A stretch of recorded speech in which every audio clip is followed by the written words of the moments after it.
Good morning, Southern Idaho. It's Thursday, May 6th. Thank you for tuning in to Rise and Shine. Well, a Wendell boy who was hit by a tractor pulling hay trailers is seeing tremendous progress in his recovery. You may remember us reporting on his accident on January 7th when a 9-year-old Alex Flores was hit by a tractor after he attempted to cross the street. Almost 5 months later, Alex is back home and even mowing the lawn for his family. His mom tells us that he recently just got off of home health. Alex went through 28 surgeries and still has more to go.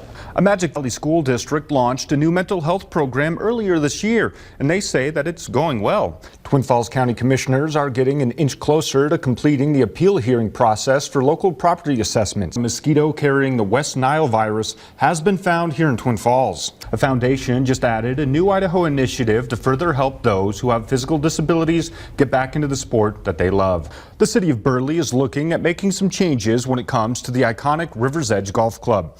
And a sign directing motorists to a recreational area is now back in its resting spot after it was taken out a few years ago. The Sawtooth National sign for the Magic Mountain and Rock Creek is now posted on the corner of 3800 East and Highway 30 in Hanson, thanks to a couple Eagle Scouts. Crews took it out a few years ago for construction on the roadway. Alec Jackman and a few other members of the Boy Scouts remodeled, sanded, and repainted the sign. Alec had help from the Sawtooth National Forest, the Idaho Transportation Department, and other members of the Boy Scouts. Well, if you're out enjoying the nice summer weather fishing, the Idaho Department of Fish and Game would like to remind you that transporting live fish is illegal. U.S. Senator Thad Cochran, who represented Mississippi in Congress for more than 45 years, passed away peacefully last Thursday.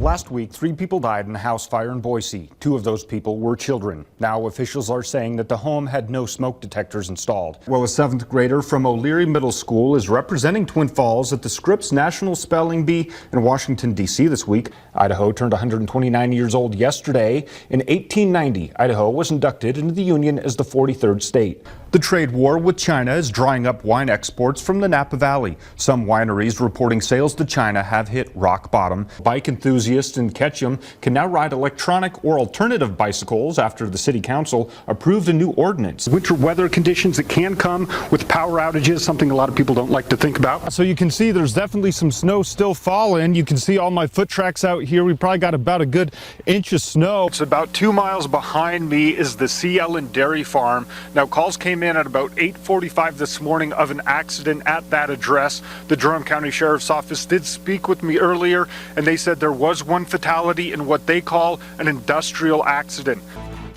Well, good evening. Thank you for tuning into your news at 10. I'm Layne Rabe.